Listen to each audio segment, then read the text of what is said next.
My guest today is Dr. SaLee Amina, and she is the goodwill ambassador of Arabian and Muslim culture. Welcome to Highway and Hedges. Thank you. Thank you very much. I love the words that you said about God, the Creator, and inviting people to follow our vocation in life, which from the source point was being in the image of God. That was our first and foremost vocation in life. Acting, demonstrating, leading by example, being in the image of God. You know, so many times these days we hear about words. Everyone seems to have their words, That's you know. right. Have to get in the first word, the last word. And everyone, of course, always thinks their words are the best words, the only words. They've got it right. And That's the right. flip side of that is that everybody else has it wrong. And in truth, if God made us in his own image, then Yes. we really are one humanity. Amen. And I think we need to show more of that humanity to each other on a daily basis, on a constant basis, on a continual basis. You know, we get so distracted with so much of the survival of life, and it's getting more and more difficult. Have you noticed that? Yes. Oh, yes. society is getting so stressed. Just keeping a roof over one's head and food on the table, that's like a 24/7 job. Absolutely.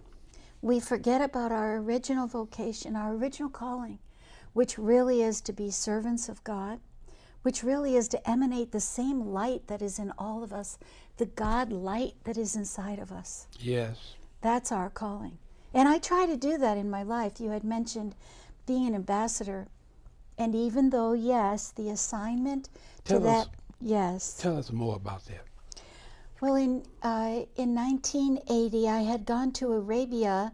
I had a very successful career in private wealth management, investments, international business. However, I was mainly focused on America and Europe, and Arabia was still sort of new on the horizon. It hadn't yet made a huge impact in the world and constantly grabbing the headlines like it does these days. You know, the oil wealth and the expansion of especially the Arabian Gulf states. United Arab Emirates was the first country I visited in Arabia. It was literally for me, it was a whole new chapter, a whole new book. Right. It was discovering a whole new culture of people who were ancient. I mean, we have African cultures that go back 100,000 years. Yes. Qatar, Bahrain, Yes. they have 50,000 years of history. And did European and America even know they existed? That's right. You know, That's right. people can become pretty ethnocentric in life. You're saying the right. That's right. Absolutely. My way's the right way. It's my way or the highway. I'm right. Everybody else is wrong. And I think that's really mundane and really a limited focus. It's a small envelope. And we need to push that envelope, and we need to think outside of the box and operate more so as humanity, as one mankind. Yes, I was assigned that position in '98 by the Kingdom of Saudi Arabia Deputy Consul General in Los Angeles. However, I don't think of it as an isolated representation of the Arabian people nor of the Muslim people. I think of it as an incorporation of harmony and togetherness, Yes. cooperation, improving of relations among all people. And I've always felt that way. I can remember at 16 years old standing in the United Nations Security Council room.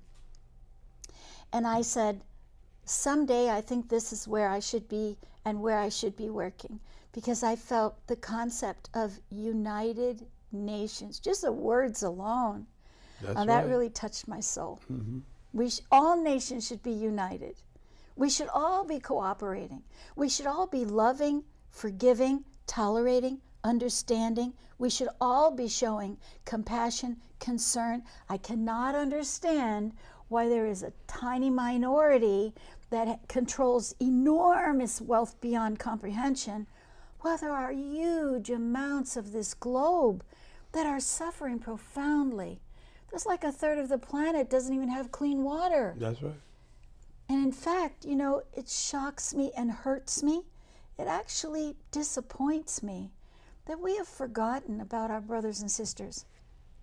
So We true. really are one family. So true. So And I true. know you teach that in your religious Yes. doctrine, that we're one family. Yes. We're all made by the same God, the same loving, extraordinary God. Absolutely. We are all part of that glowing light. And I think we all need to shine, shine, shine, shine, shine, shine, shine. Now, this is part of your assignment or your mission as Goodwill Ambassador. Absolutely, yes. Initially, my focus was on correcting falsehoods and misunderstandings and to substitute the true facts. It is shocking to me how much misinformation is out there. Harvard did a study that people are 8 times more likely to pay attention to the negative than the positive. So if you have lies and misinformation, they're 8 times more likely to grab onto that than to find the actual true facts. And I was surprised at how much misunderstanding there was about other denominations, about other religious philosophies, about other cultures. I was surprised that people are so uneducated on the topic. Well, let me ask you this. You're absolutely correct, but I want to know what convinced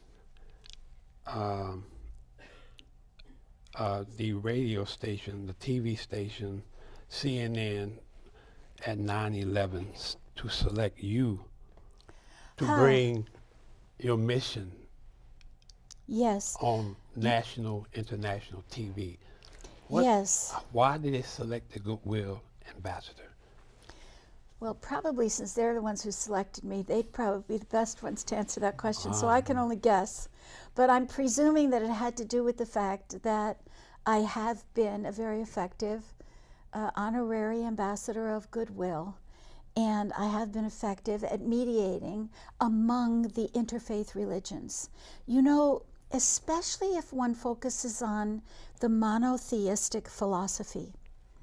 This was started by some dude wandering through Arabia. He was actually from the Summer and Ur area. A lot of people don't know that Abraham lived in what is now Iraq. Did you know that? Yeah. Yeah. And they don't realize that that monotheistic religion was something very new at the time. It was the pagan religions that were the dominant religions of the time. Right. So for him to come along and say there's only one God, it must have seemed very odd to people who had a God for everything. They thought, why would you limit yourself to one God? That makes no sense at all. And of course, we live in a culture where everybody thinks their way is right. So why would one give up hundreds of gods for one God? It was not easy for him to get that philosophy across. But he did, and he started, he began, he is the father of the monotheistic religions, plural. Now, you have, in 9/11, you have the confusion coming from the media who needed someone to manipulate, to mediate the concerns of the world. 9/11 was a disastrous event, and no matter what prism we try to compare that event, it will always come out black, blue, and awful all over. 9/11 impacted the whole world. 9/11 was a tragedy, tragedy, tragedy. Sorry. Human lives lost. Innocent human lives. Innocent human lives who had done absolutely nothing wrong. That were the worst victims of all. And the Jewish religion, in the Talmud, it says if you save one life, it's like you've saved all mankind. Islam brings it even further and says if you kill one innocent life, it's as bad as if you killed all mankind. And those were all innocent people. Now, some people may have thought that certain people were behind it. I don't factually know absolutely what caused 9/11, but I know it was a horrific tragedy that impacted all of us. And I know that we need to focus on our commonalities, not our differences. There are so many commonalities. Often you, Reverend Clark, have spoken of the Judeo-Christian philosophy, right? Yes. And for some inexplicable reason, Islam is taken out of that picture, which makes no sense to me at all, because the commonalities between Judaism and Christianity is obviously the Torah and the Old Testament. Well, that's also sacred books in Islam. Did you know that? Yes. The Torah, the Old Testament, is sacred to Islam.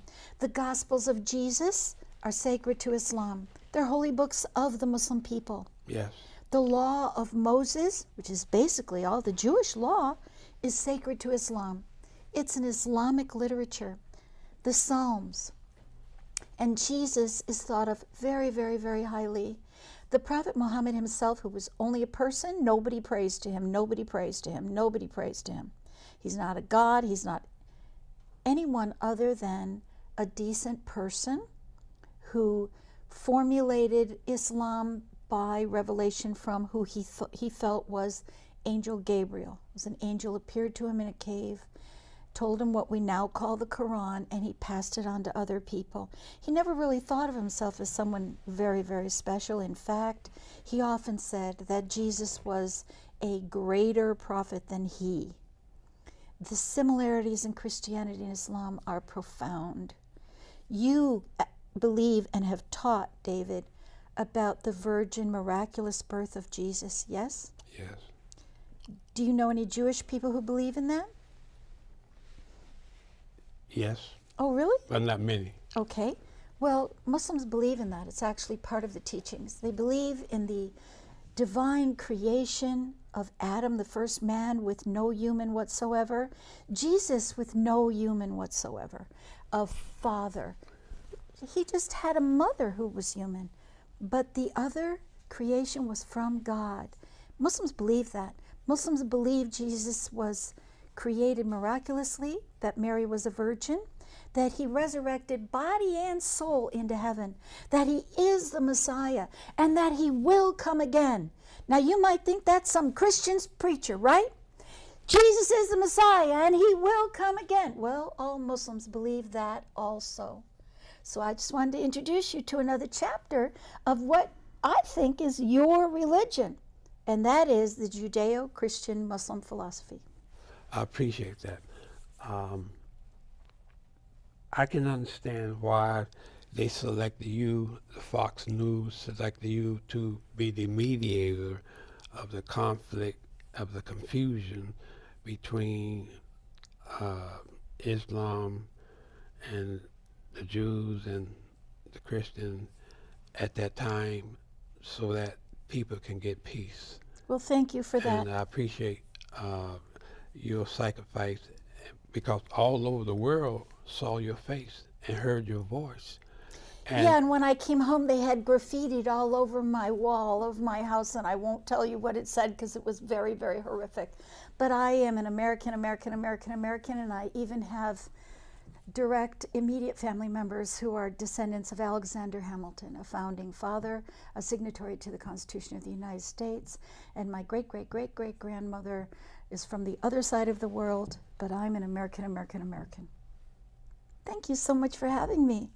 Thank you for chatting with me. Wonderful. And thank you for the wonderful work you do, Reverend Clark. Thank you. We are moving on, and there's so many things that we can discuss, but we're going to take a break for a moment, and we get back to that later. Okay.